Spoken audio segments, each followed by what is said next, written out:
Hello my dear future officers. तो कैसे हैं आप सभी। एक बार फिर से आपका बहुत बहुत स्वागत है। आज है 5 जून और आज हम जो डिस्कशन करने वाले हैं वो 4 जून की नाइट तक जो जो पीआईबी में अपडेशन रहे हैं उसमें कुछ महत्वपूर्ण जो सूचनाएं थी जो अपडेट किए गए हैं अलग अलग मिनिस्ट्रीज के द्वारा उसके कुछ टॉपिक्स को हमने उठाया है जो पर एग्जाम की दृष्टि से इम्पोर्टेंट है। वैसे तो अपडेट बहुत सारे आते हैं पीआईबी पर, लेकिन वो पॉलिटिकल ज़्यादा होते हैं। एग्जाम की दृष्टि के लिए जो इम्पोर्टेंट है उसमें से कुछ टॉपिक्स मैंने उठाए हैं। तो जो उसमें पहला टॉपिक है वो है अंतर्राष्ट्रीय योग दिवस 2026 और योग का वैश्विक प्रभाव। चर्चा में क्यों था ये चर्चा में इसलिए था क्योंकि जो योग दिवस आ रहा है और 21 जून को, तो उसके लिए जो 12वां अंतर्राष्ट्रीय योग दिवस उसकी तैयारियों के बीच में पीएम, हमारे जो पीएम हैं, उन्होंने योग को स्वास्थ्य खुशहाली एवं सक्रिय जीवन शैली के लिए एक वैश्विक आंदोलन के रूप में रेखांकित किया है। तो पहली बात, इसकी थीम क्या रहने वाली है। इसकी थीम रहने वाली है स्वस्थ वृद्धावस्था के लिए योग, योग फॉर हेल्थी एजिंग। यह विषय विशेष रूप से बढ़ती हुई वैश्विक जनसंख्या एवं उम्र बढ़ने के साथ स्वास्थ्य की चुनौतियों पर केंद्रित रहेगा। तो ये जो 12वां अंतर्राष्ट्रीय योग दिवस रहेगा, इसकी थीम, एक तो थीम इंपॉर्टेंट हो जाती है कि स्वस्थ वृद्धावस्था के लिए योग, ये इसकी थीम हो गई। इसके अलावा इसमें कुछ पहल हैं, जो योग 365 पहल है, इसके द्वारा चलाई गई आयुष मंत्रालय के द्वारा। यह है पहल केवल एक दिन, यानी जो 21 जून योग दिवस वाला दिन होता है उसके आयोजन से हटकर योग को पूरे वर्ष की जीवन शैली में शामिल करने के लिए है। मतलब कि केवल एक दिन ऐसा नहीं कि जिस दिन योग दिवस है उस दिन हम योग के बारे में डिस्कस कर रहे हैं, योग कर रहे हैं, नहीं। ये योग योग को पूरे 365 डेज, मतलब पूरे साल भर के लिए जीवन शैली में शामिल करने के लिए ये जो पहल है स्टार्ट की गई है। यह निवारक स्वास्थ्य देखभाल के मॉडल को बढ़ावा देती है। ये जो योग पहल 365 है, ये स्वास्थ्य देखभाल, निवारक स्वास्थ्य देखभाल के मॉडल को बढ़ावा देती है। महत्व क्या था इसका। इसका महत्व योग कम लागत और कम संसाधनों वाला एक प्रभावी उपकरण है जो मानसिक एवं शारीरिक स्वास्थ्य में सुधार करता है। महर्षि पतंजलि का योगदान योग को लेकर, प्रधानमंत्री ने योग के 3 स्तंभों को याद किया। इसके मतलब एक तो योग, एक व्याकरण, एक आयुर्वेद, ये 3 क्षेत्र हैं। उनमें 3 अलग अलग योगदानों को याद किया था किसके, महर्षि पतंजलि के। तो योग का सीधा संबंध चित्त मन की शुद्धि से है और व्याकरण का संबंध हो गया वाणी की शुद्धि से, और आयुर्वेद का सिद्धांत शरीर की शुद्धि से संबंधित था।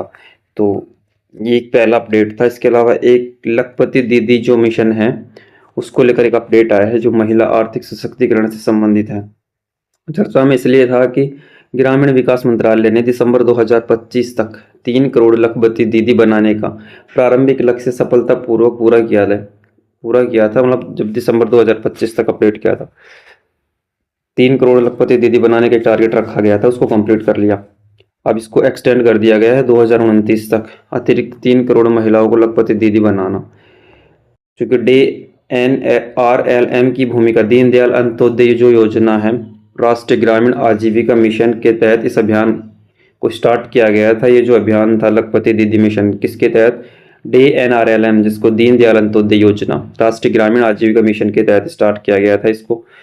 और इसमें तकनीकी हस्तक्षेप क्या था, डिजिटल आजीविका रजिस्टर DAR जो है, अब तक 17.24 करोड़ से अधिक प्रविष्टियां इसमें हो चुकी हैं। वास्तविक समय में आय में हो रहे परिवर्तनों की ट्रैकिंग ये कर रहा है। इसके अलावा AIM डेटा लाभार्थियों की पहचान एवं आजीविका की निगरानी के लिए इसका उपयोग किया जा रहा है। मतलब इसका AI का यूज किया जा रहा है ताकि डेटा का और लाभार्थियों का पहचान की जा सके। इसके अलावा सामुदायिक तंत्र, देश भर में लगभग 4 लाख आजीविका सामुदायिक संसाधन व्यक्ति, CRPM 6600 से अधिक मास्टर ट्रेनर कार्यरत है। ये इतना इम्पोर्टेंट नहीं है, फैक्चुअल डायरेक्ट इन्फॉर्मेशन। संभावित लाभार्थियों की बात करें तो लगभग 4.11 करोड़ संभावित लखपति दीदियों की पहचान की जा चुकी है और उन्हें कृषि एवं पशुपालन, सूक्ष्म उद्योग, गैर कृषि गतिविधियों से जोड़ा भी जा रहा है। मतलब महिला सशक्तिकरण के लिए कार्यक्रम चलाया गया था। इसको जो टारगेट रखा गया था 2025 तक, उसको कंप्लीट कर लिया गया और इसको एक्सटेंड कर दिया गया। आप इसको अपडेट कर सकते हैं कि इसको 2026 में इसको अपडेट कर दिया गया है, सॉरी एक्सटेंड कर दिया गया कब तक, 2029 तक। तो आपको कमेंट बॉक्स में ये बताना है कि जो लखपति दीदी है ना, स्कीम किस मिनिस्ट्री के तहत कार्य करती है, किस मिनिस्ट्री के तहत ही चला गया, नोडल मिनिस्ट्री क्या है इसकी, नोडल एजेंसी। इसके अलावा जो नेक्स्ट अपडेट जो आया है वो है भारत वैश्विक निवेश का भरोसेमंद गंतव्य, सिटी इंडिया कॉन्फ्रेंस 2026 हुई। चर्चा का मुख्य बिंदु क्या था, चर्चा मतलब क्यों ये चर्चा में था, तो वो था वाणिज्यिक एवं उद्योग मंत्री पीयूष गोयल ने भारत को विश्व की सबसे तेज बढ़ती अर्थव्यवस्थाओं और सबसे सुरक्षित निवेश गंतव्य बताया है। तो इसमें इन्होंने कुछ फैक्ट एंड फिगर्स दिए हैं कि क्यों भारत विश्व भर में सबसे भरोसेमंद गंतव्य है, किसके लिए, ग्लोबल इन्वेस्टमेंट के लिए, वैश्विक निवेश के लिए। तो पहली बात तो इन्होंने जो कही वो कही कि एफटीए की बात की, मुक्त व्यापार समझौता। भारत जो है उसने पिछले लगभग 3.5 वर्षों में 38 देशों के साथ 9 एफटीए पूरे किए हैं, जिसमें ओमान के साथ एफटीए 1 जून 2026 को प्रभावी हो चुका है, मतलब क्रियान्वयन स्टार्ट हो चुका है इसका। ओमान के साथ एफटीए सीधा पूछ सकता है क्वेश्चन में कि किन किन देशों के साथ एफटीए भारत कर चुका है, फ्री ट्रेड एग्रीमेंट, उसमें ओमान है ही। इसके अलावा नियामक सुधार, ईज ऑफ डूइंग बिजनेस के चलते जन विश्वास अधिनियम लाया गया 2.0 के तहत लगभग 1000 अपराधों को डीक्रिमिनलाइज, अपराधों की श्रेणी से बाहर किया गया, जो व्यावसायिक जोखिम को कम करता है। मतलब जो जन विश्वास अधिनियम लाया गया 2.0, ताकि इन्वेस्टमेंट को, निवेश को और सुगम या मतलब बेहतर किया जा सके, आसान किया जा सके। तो 1000 से अधिक लगभग जो छोटे छोटे जिनको अपराध माना जाता था व्यावसायिक से संबंधित, उनको अपराध की श्रेणी से बाहर कर या तो जुर्माना या फिर उसको हटा दिया गया, ताकि क्या हो, नियामक ईज ऑफ डूइंग बिजनेस बेहतर हो सके। इसके अलावा जो नेक्स्ट प्रयास भारत में किया गया था वो था औद्योगिक बुनियादी ढांचा भव्य योजना के तहत 3.5 की भव्य योजना बहुत इंपॉर्टेंट है कि 2025 में स्टार्ट की गई थी। तो इसके तहत लगभग 3.5 बिलियन डॉलर के निवेश से 100 विश्व स्तरीय औद्योगिक पार्क, ग्लोबल जो पार्क है वो विकसित किए जाएंगे, जिनमें श्रमिकों की आवास एवं डिजिटल इंफ्रास्ट्रक्चर की सुविधा होगी। तो भव्य योजना के तहत क्या बनाए जाएंगे, 100 वर्ल्ड क्लास इंडस्ट्रियल पार्क जो हैं वो बनाए जाएंगे, जिसमें सारी चीज़ें, मैन्युफैक्चरिंग हब और बेहतर ट्रांसपोर्टेशन सिस्टम, और ये सारी चीज़ें एक ही उसमें के अंदर, जैसे एक छतरी के नीचे जैसे बोलते हैं, तो वहाँ पे होंगी ये भव्य योजना। इसके तहत कितने 3.5 बिलियन डॉलर का निवेश किया जाएगा ये। इसके अलावा जो हमारा लक्ष्य है 2047 तक विकसित भारत के विजन के तहत 30 ट्रिलियन डॉलर की अर्थव्यवस्था बनाना लक्ष्य है। और ऊर्जा लक्ष्य भी हमने रखा है कि नवीकरणीय ऊर्जा क्षमता को अगले 5 वर्षों में 250 गीगावाट से बढ़ाकर 500 गीगावाट करने पर ध्यान केंद्रित है।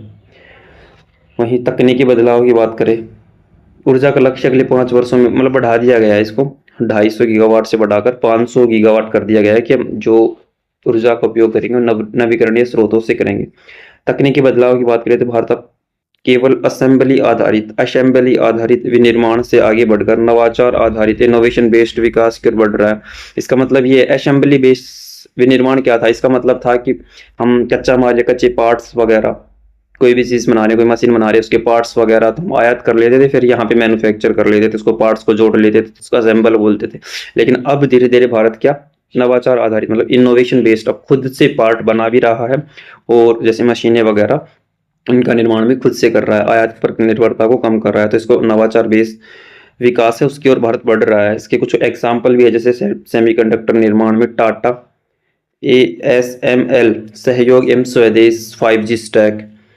तो ये कुछ जो पॉइंट्स हैं ये दर्शाते हैं कि भारत जो क्या है, वैश्विक निवेश का भरोसेमंद गंतव्य, सिटी इंडिया कॉन्फ्रेंस, इसके तहत ये बातें की गई थी।